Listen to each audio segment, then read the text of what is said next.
Hari ini agendanya adalah replik jawaban dari GPU, dari jaksa terhadap pledoi kita ya, nota pembelaan kita. Nah, kami buat kemarin hampir 100 halaman ya. Dan ini kami lihat repliknya ini hanya 9 halaman. 9 halaman. Dan besok hari Jumat, 3 hari setelah ini, kami akan menjawab dari replik itu dengan dimakan duplik ya, duplik dari kami. Yang mana di dalam diputuskan di dalam jadwal bahwa tanggal 14 adalah putusan. Tanggal 14 besok adalah putusan. Dan insya Allah kami bisa menjawab semua replik, semua jawaban dengan jawaban lagi duplik kami hari Jumat besok. Ya kan? Karena yang dibahas oleh GPU di dalam repliknya itu adalah masalah bahwa perkara ini yang kami katakan bahwa perkara ini adalah perdata, bukan pidana. Itu dijelaskan oleh mereka dan mengcounter kita yang menurut kami ya tetap aja mendukung bahwa itu perdata sebenarnya. Yang namanya jual beli, apalagi di dalam definisi perdagangan itu berwujud maupun tidak berwujud. Ya kan? Tidak berwujud itu seperti ya kita itu hampir sama seperti pulsa ya. Kalau orang beli pulsa itu kan tidak berwujud, seperti apa pulsa itu? Yeah. Ya.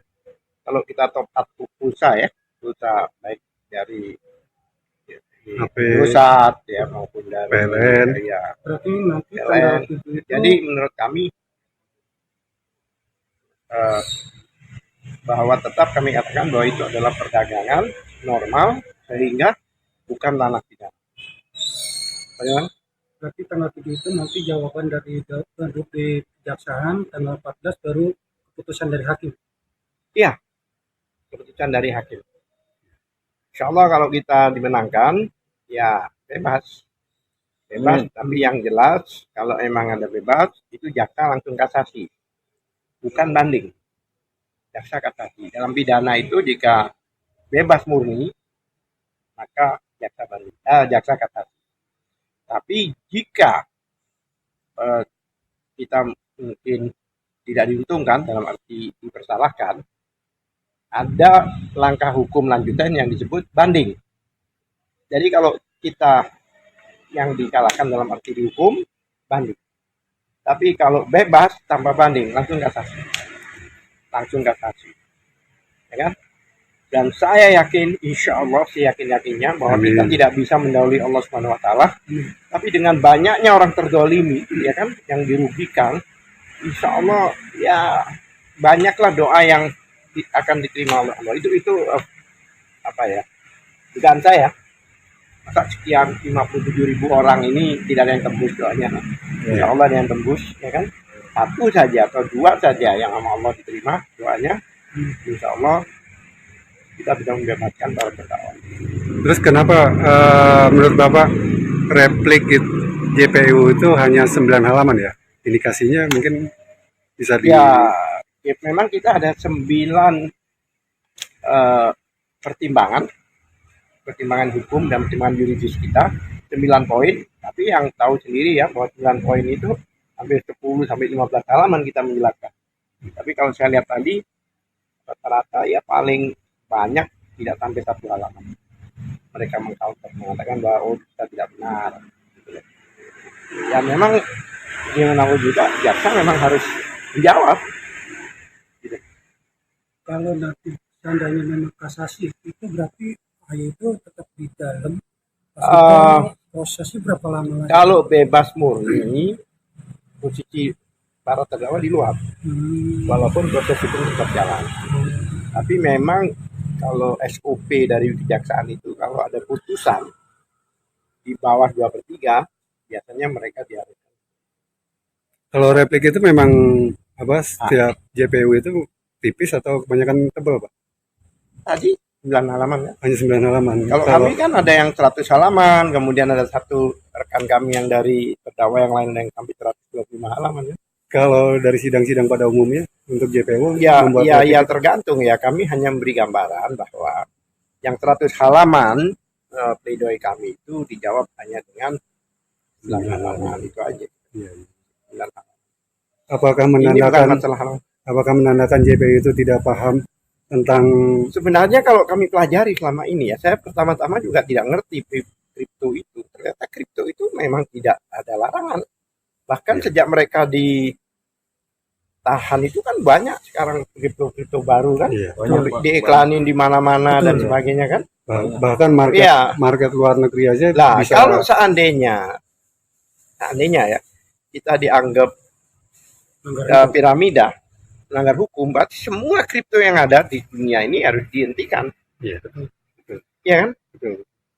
Masalahnya ini menurut saya pemahaman piramida dari JPU ini yang bisa apa ya? Yang tidak bisa kita terima. Ya kan, yang namanya piramida itu kan beberapa ahli mengatakan bahwa memperkaya yang atas. Bahkan semuanya itu kembali ke owner. Maksudnya apa? Owner yang membuat aplikasi gitu loh. Tapi ini kan enggak. karena mungkin ini sesuatu hal yang baru ya, Pak. Karena baru, makanya ini sebenarnya kasus dari ketidakpahaman.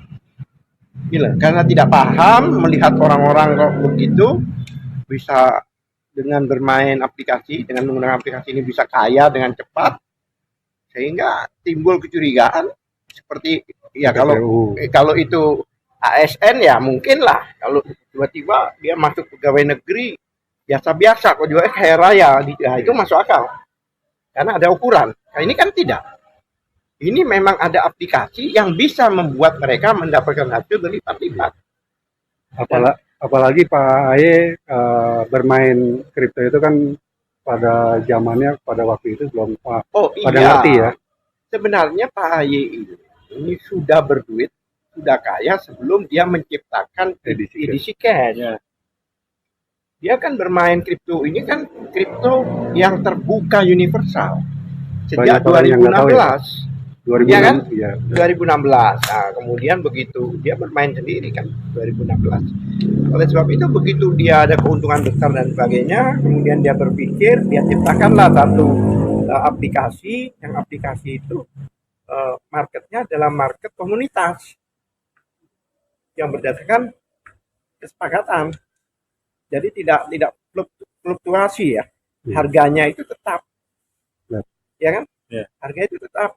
Satu koin di dalam edisi cash ini, ya kan? Tadinya kan Edinar Cash. Edinar Cash ini adalah internasional. Kemudian Pak Aye bentuk sekarang untuk yang member saja, gitu. Bermain antar member, ya kan? Nah, itu kan dengan koin itu kalau kita membeli itu dengan harga 20.000 per koin, ya kan? Menjualnya 15.000. Lah kan ini kan kalau logika bisnis kan seperti nggak masuk akal. Rugi. Membelinya 20, jualnya 15. Tapi ada keuntungan 5.000. Bukan keuntungan, artinya secara bisnis umum setiap orang membeli sesuatu kemudian dijual lagi itu pasti lebih mahal. Kayak gitu ya. Iya. Nah, di dalam permainan itu begitu dia beli 20.000 satu koin 20.000 tadi, memang ada harga supaya mereka bisa menambang.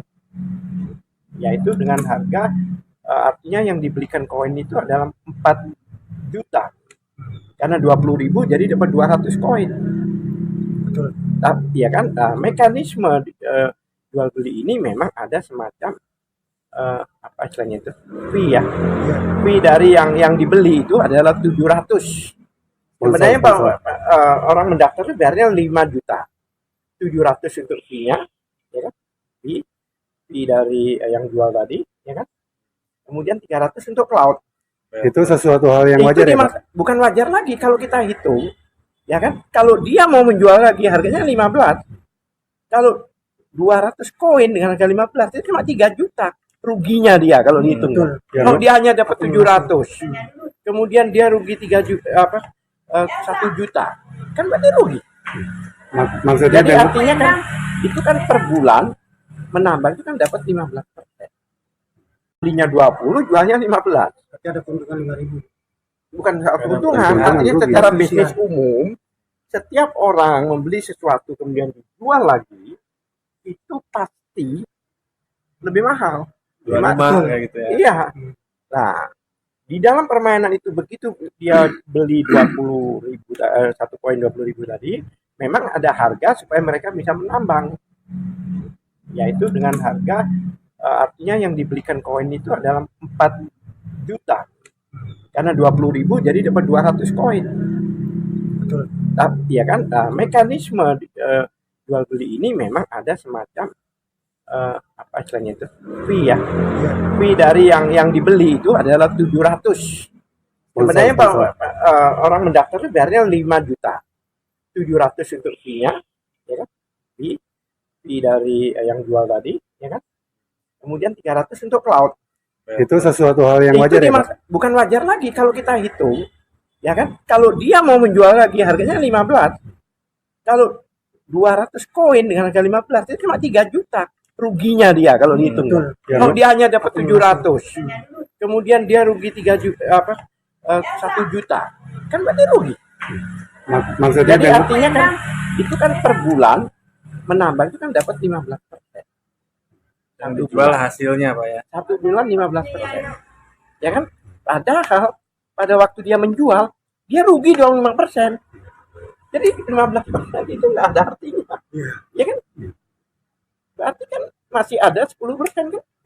maksud saya gini, Pak. Untuk dalam jual beli itu sponsor itu mendapatkan fee 700.000. Itu dalam hal jual beli itu lepas ya. Lepas. Maksudnya wajar-wajar aja Wajar, seperti karena orang yang membeli itu kalau dia menjual koin, dia juga dapat 700. ya seperti halnya jual Bukannya beli setelah lepas. makanya seperti jual beli pada umumnya, misalkan jual beli rumah itu kan pasti kadang suka ada sponsornya atau kalau bahasa Iya, kasarnya calo. begini. Ini bukannya terus kita dapat 700 tiap bulan, tidak. Gitu. 700 lepas sekali doang. Ya sama seperti Kemudian dianya yang membeli tadi, kalau dia mau menjual lagi, dia juga dapat 700. Iya. Iya kan? Dia 700. Dan menunggu waktu yang 15%. Menunggu waktu, karena ada waktu tertentu. Kalau nggak salah selama 2 bulan baru bisa menambang istilahnya. Ya namanya mekanisme. Namanya apa istilahnya itu aplikasi. Aplikasi itu kan macam-macam. Iya. Iya kan? Dan aplikasinya dibuat seperti itu. Berarti ini keahlian teknologi. Dan yang membuat aplikasi itu adalah orang-orang ITA. Memang yang membayar orang ITA membuat aplikasi itu AY, tapi AY sendiri nggak tahu cara menggunakannya itu. Berarti institusi ini baik jaksa, hakim itu harus mengikuti perkembangan zaman berarti. Bukan, ya seharusnya begitu. Artinya begini. Dulu kan Gojek juga pernah dimasalah. Iya betul. Bagaimana kalau kita dari Bekasi ini mungkin ke Cibubur contohnya, atau berapa ke Cibubur itu biasanya kalau naik ojek 50.000, tapi dengan adanya aplikasi hanya 2.000 dia bayar. Kok aneh kan? Nah, pada waktu itu kan taksi protes, Organda protes, ini protes, akhirnya jalan tengahnya apa? Dimasukkan aja semua ke aplikasi. Bahkan Bluebird pun punya aplikasi. Ya sudahlah, kalian ikut saja sekalian di sini gitu. Ya kan? Tapi dalam arti kata di dalam persidangan ini kita untuk Kalau nampaknya jangankan hakim, jaksa, ya kan? Saya sendiri sebagai PH juga nggak ngerti awalnya. Tapi begitu karena kita mengikuti persidangan, ini kami paham. Oh begini ya, masuk akal. Gitu loh. Tadinya ya kami juga tudon. Ya, apa ini? Ya. Kemudian dengan diblame bahwa ini investasi bodong, itu sudah ngawur. Seperti itu kan. Nah, seperti itu nggak, akhirnya paham. Nah, di sini pun juga begitu. Makanya majelis pun juga banyak belajar di sini. Awal-awalnya dia bingung, kok bisa. Ya kan? jadi agak sedikit tertarik kayaknya. Iya, dengan bayar 5 juta sebagai data, dalam 3 tahun bisa dapat 400 juta. Bagaimana mungkin dia bilang.